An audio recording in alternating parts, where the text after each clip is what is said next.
Dear students, first of all, very much good morning to all of you.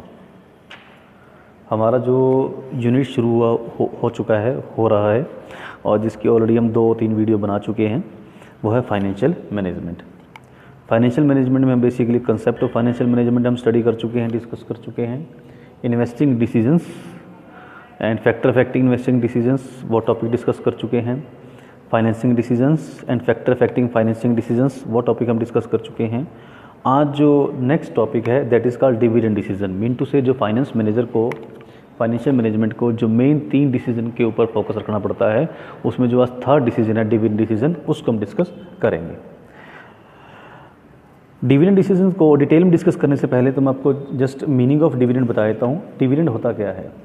In fact जो share holder होते हैं, जिन्होंने पैसा company के अंदर इन्वेस्ट किया होता है, at the end of the year company अपने जो कंपनी को जो प्रॉफिट होता है, प्रॉफिट का जो पार्ट कंपनी अपने शेयर होल्डर में डिस्ट्रीब्यूट करती है, उसे हम क्या बोलते हैं? डिविडेंड। हिंदी में जो डिविडेंड को मीनिंग दिया गया है वो है लाभांश। लाभांश मतलब लाभ का अंश, मतलब लाभों में से हिस्सा। फिर रिपीट कर रहा हूँ, लाभों में से जो हिस्सा कंपनी अपने शेयर होल्डर को डिस्ट्रीब्यूट करती है, उसे ही हम लोग क्या बोलते हैं? डिविडेंड बोलते हैं। डिविडेंड डिसीजंस बेसिकली एक बड़ा क्रूशियल डिसीजन है, क्योंकि कंपनी का एक बहुत मेन इंपॉर्टेंट डिसीजन है, क्योंकि शेयर होल्डर जो हैं वो भी कंपनी से कुछ ना कुछ एक्सपेक्ट करते हैं कि at the end of the year company के प्रॉफिट में से उनको कुछ हिस्सा मिले। इनफैक्ट डिविडेंड डिसीजन के अंदर ये डिसाइड करना पड़ता है कि प्रॉफिट में से कितना हिस्सा हम एज ए डिविडेंड कंपनी अपने शेयर होल्डर में डिस्ट्रीब्यूट करेगी, और बाकी कितना बड़ा हिस्सा एक हिस्सा जो है कंपनी अपने पास एज ए रिटेन्ड प्रॉफिट अपने पास रिटेन करेगी, कि प्रॉफिट का कितना हिस्सा उनको अपने पास रिटेन करना है और प्रॉफिट का कितना हिस्सा उनको डिविडेंड के रूप में अपने शेयर होल्डर्स के बीच में डिस्ट्रीब्यूट करना है। इनफैक्ट ये थोड़ा सा कंट्रोवर्शियल पॉइंट है, क्योंकि जो भी शेयर होल्डर है कंपनी के, बट नेचुरल है कि शेयर होल्डर कंपनी से ज़्यादा से ज़्यादा डिविडेंड लेना चाहता है, राइट? क्योंकि उनको उतना ही फ़ायदा होगा।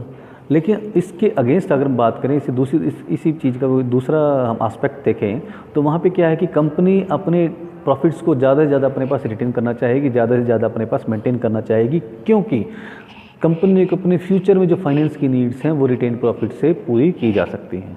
तो यहाँ पे दोनों के बीच में एक बैलेंस बनाने की ज़रूरत है कि कंपनी अपने शेयर होल्डर को भी सेटिस्फाई करके रखे और अपने फ्यूचर नीड्स को भी मेंटेन, फ्यूचर नीड्स के लिए जो उसका पैसा चाहिए वो नीड्स भी उसकी पूरी होती रहें। तो इसके बीच में प्रॉपर बैलेंस होना चाहिए कि डिविडेंड कंपनी अपने शेयर होल्डर्स को अप्रोप्रिएट अमाउंट में दे, ताकि शेयर होल्डर इसके कंपनी के इन्वेस्टर्स हैं, वो कंपनी के अंदर कंपनी में उनका विश्वास बना रहे और साइड बाय साइड कंपनी अपनी ज़रूरतें भी पूरी करती रहें, राइट? तो डिविडेंड डिसीजन जो है एक बहुत ही इंपॉर्टेंट एस्पेक्ट है कंपनी के लिए, कंपनी के फाइनेंस मैनेजर के लिए। सो मैंने आपको उसके बेसिक आपको क्लियर कर दिया है। सो हम अब जरा से डिटेल से डिस्कस करते हैं। फर्स्ट हमारे पास आता है meaning of dividend decision.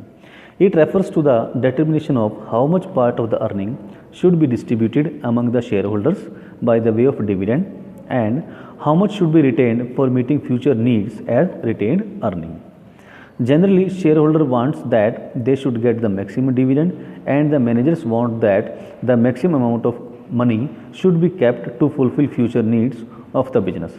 However, the financial manager has to strike a balance so that both the parties remain satisfied. The decision is also called disposal of surplus decision. मैं इसमें एक line बताता हूँ आपको, बस जो मैंने ऑलमोस्ट आपको एक्सप्लेन कर चुका हूँ कि जो डिविडेंड डिसीजन है, हमने उसका कुछ बुक्स में उसका एक अलग नाम भी रखा हुआ है, वो है डिस्पोजल ऑफ सरप्लस डिसीजन। तो ये भी इसका मतलब यही है, disposal of surplus decision is the another name of dividend decision. Now let us talk about the factors affecting dividend decisions. कौन कौन से फैक्टर हमारे इफेक्ट करते हैं डिविडेंड डिसीजंस के ऊपर? तो सबसे पहले हमारे पास है amount of earning. But natural है कि जो डिविडेंड दिए जाते हैं वो अर्निंग में से दिए जाते हैं।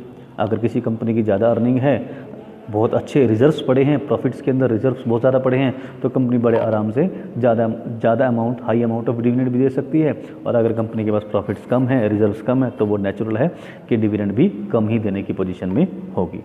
दूसरी बात है स्टेबिलिटी ऑफ अर्निंग। जिस कंपनी की जो अर्निंग है वो जिस कंपनी की जो अर्निंग है वो स्टेबल है, जिस कंपनी की जो अर्निंग स्टेबल है, अगर स्टेबिलिटी में रहेगी तो नेचुरल है कंपनी ज़्यादा अमाउंट ऑफ डिविडेंड दे सकती है। जिस कंपनी की अर्निंग स्टेबल नहीं है या इरेगुलर इनकम टाइप की कंपनी है, जिसकी ऐसी कोई कंपनी है जिसकी इनकम जो इरेगुलर नेचर की है कि कभी ज़्यादा हो जाती है कभी कम हो जाती है, तो वो कंपनी कम अमाउंट का डिविडेंड देने की पोजीशन में होगी। नेक्स्ट पॉइंट की बात करें इसी के अंदर, that is stability of dividends. Stability of dividends का मतलब क्या है कि जैसे कंपनी पिछले सालों में, पिछले साल, लास्ट ईयर, उससे लास्ट ईयर कंपनी जो डिविडेंड देती आई है उतना ही अमाउंट का डिविडेंड कंपनी स्टेबल रखना चाहती है या उससे कम या ज़्यादा करना चाहती है, इसको बोलते हैं stability of dividend. Stability of dividend का कंपनी, अगर हम नॉर्मल बात करें, एक जनरल बात करें, एक रूलिंग की बात करें, तो कंपनियों को अपने डिविडेंड को स्टेबल रखना चाहिए। मैं क्या बोल रहा हूँ कि कंपनियों को अपना डिविडेंड स्टेबल रखना चाहिए। इसके पीछे रीज़न ये है कि जो डिविडेंड हम पिछले सालों में अपने शेयर होल्डर को दे चुके हैं, तो नॉर्मली शेयर होल्डर उतना डिविडेंड एक्सपेक्ट करते हैं कि हमें इस साल भी पिछले साल जितना डिविडेंड तो मिल ही जाएगा। 1 पॉइंट। दूसरा पॉइंट ये है कि शेयर होल्डर का कंपनी के अंदर फेथ बना रहता है कि हाँ, हमें इतना डिविडेंड तो कंपनी नॉर्मली देती है और हमें इस साल भी कंपनी ने पिछले साल जितना तो डिविडेंड दे ही दिया है या उससे बढ़ा के दें। कम देने की सिचुएशन में हो सकता है कि शेयर होल्डर्स का कंपनी के अंदर विश्वास, फेथ जो है ख़त्म ना हो जाए, क्योंकि उसके ऊपर उसका नेगेटिव इम्पैक्ट पड़ता है कम डिविडेंड का। तो स्टेबिलिटी ऑफ डिविडेंड जो एक अच्छी पॉलिसी है, बहुत सारी कंपनीज को फॉलो भी करते हैं और इसका मार्केट के अंदर पॉजिटिव इम्पैक्ट भी जाता है। फोर्थ पॉइंट की बात करें, ग्रोथ अपॉर्चुनिटी। जिस नेचुरल बात है कि कंपनी को अगर ग्रोथ करनी है तो उसको फंड्स की ज़रूरत पड़ेगी। तो जिस कंपनी के पास अगर ग्रोथ के एस्पेक्ट से हैं, ग्रोथ की अपॉर्चुनिटीज़ हैं, तो वहाँ पर कंपनी को डिविडेंड कम देना चाहिए, क्योंकि उसको रिटेन प्रॉफिट्स की ज़रूरत है जिससे कि वो कंपनी और ज़्यादा आगे ग्रोथ कर सके। जहाँ पर कंपनी के ग्रोथ अपॉर्चुनिटीज़ कम हैं तो उनको वो कंपनी ज़्यादा अमाउंट ऑफ डिविडेंड भी दे सकती है। नेक्स्ट पॉइंट की बात करें, कैश फ्लो पोजीशन। ये बड़ा अच्छा पॉइंट है, इंटरेस्टिंग पॉइंट है। समटाइम्स कंपनी रिच होती है, कंपनी स्ट्रॉन्ग भी होती है, उसके पास एसेट्स की पोजीशन बहुत अच्छी होती है, बट कैश की पोजीशन या लिक्विड की पोजीशन अच्छी नहीं होती। मीन टू से कंपनी की पॉकेट में लिक्विड या कैश जो है वो कम है, लेकिन company overall very much strong है। तो कंपनी की अगर कंपनी ज़्यादा डिविडेंड अगर कंपनी देना चाहती है तो नेचुरल बात है कैश का आउटफ्लो होगा, और अगर कंपनी के पास कैश होगा ही नहीं, लिक्विड पोजीशन होगी ही नहीं, तो कैश आउटफ्लो कैसे कर देगी। तो मीन टू से कैश फ्लो पोजीशन भी यहाँ देखनी जरूरी है कि अगर कंपनी के पास कैश फ्लो पोजीशन अच्छी है कि कंपनी अच्छा डिविडेंड पे भी कर सकती है, डिक्लेयर करती है तो पे भी कर सकती है, तो कंपनी वहाँ वो कंपनीज के पास कैश फ्लो की पोजीशन अच्छी है, ज़्यादा डिविडेंड दे सकती है, और जिस कंपनी के पास कैश फ्लो की पोजीशन अच्छी नहीं है वो कंपनी ज़्यादा डिविडेंड नहीं दे पाएगी। नेक्स्ट पॉइंट की बात होती है शेयर होल्डर्स प्रेफरेंस। अब शेयर होल्डर प्रेफरेंस क्या होती है? हर कंपनी के पास नॉर्मली जो है शेयर होल्डर 2 कैटेगरी के होते हैं। पहला ऐसे शेयर होल्डर पहले ऐसी कैटेगरी के होते हैं जो कंपनी से हर साल कुछ ना कुछ अच्छा रिटर्न चाहते हैं in the form of dividend, right. दूसरा कैटेगरी वो लोग होते हैं जो थोड़ा सा रिस्की नेचर के होते हैं। वो चाहते हैं कि हमें डिविडेंड तो बेशक ना मिले या कम मिले, पर हमारे जो शेयर्स हैं उनकी कीमत जो है वो हर साल बढ़ती चली जाए, और वो तब बढ़ेगी जब कंपनी ग्रो करेगी, कंपनी गुडविल मार्केट के अंदर बढ़ती जाएगी। तो जिस कंपनी के शेयर होल्डर हर साल रिटर्न चाहते हैं, हर साल रिटर्न चाहते हैं, वहाँ पर कंपनी को डिविडेंड ज़्यादा देना चाहिए। और जिस कंपनी के शेयर होल्डर कैपिटल इनकम चाहते हैं, कैपिटल प्रॉफिट कमाना चाहते हैं, मतलब अपने शेयर्स की कीमत को इंक्रीज़ करना चाहते हैं, तो वहाँ पर कंपनी कम डिविडेंड देकर भी अपना काम चला सकती है। नेक्स्ट पॉइंट की बात करें, 7th पॉइंट हमारे पास आ गया है टैक्सेशन पॉलिसी। हर कंट्री के अंदर टैक्स का सिस्टम जो है डिफरेंट है। जहाँ पर अगर हम बात करते हैं कि अगर ज़्यादा डिविडेंड देने से हमें ज़्यादा कंपनी को या कस्टमर की बात करते हैं, हम शेयर होल्डर्स की बात करते हैं जहाँ पर डिविडेंड जिनको मिलना है। अगर शेयर होल्डर को डिविडेंड ज़्यादा मिलने पर ज़्यादा टैक्स पे करना पड़े, तो नेचुरल बात है कि शेयर होल्डर को ज़्यादा डिविडेंड लेना बेनिफिशियल नहीं रहेगा। वो वहाँ पर कैपिटल गेन लेना ज़्यादा पसंद करेंगे। और जहाँ पर उनको डिविडेंड मिलने पर कोई टैक्स ना पे करना पड़े या कम टैक्स पे करना पड़े, तो वो डिविडेंड लेना पसंद करेंगे। जैसे कि इंडिया के अंदर नॉर्मली जो डिविडेंड है वो शेयर होल्डर के हैंड्स पर बिल्कुल फ्री है, कि अगर कोई कंपनी अपने शेयर होल्डर को डिविडेंड देती है तो शेयर होल्डर को उस डिविडेंड के ऊपर कोई टैक्स पे नहीं करना पड़ता है। इस तरह की सिचुएशन के अंदर ज़्यादा डिविडेंड देना कंपनी के लिए भी बेनिफिशियल है और शेयर होल्डर के लिए भी बेनिफिशियल है। नेक्स्ट पॉइंट की बात करें, stock market reaction. Stock market reaction की बात कर रहे हैं। स्टॉक मार्केट रिएक्शन बड़ा इंपॉर्टेंट पॉइंट है कि कंपनी के डिविडेंड डिक्लेयर करने का और मार्केट के डिविडेंड डिक्लेयर करने का मार्केट के ऊपर क्या इम्पैक्ट पड़ता है, ये मार्केट क्या रिएक्शन देती है।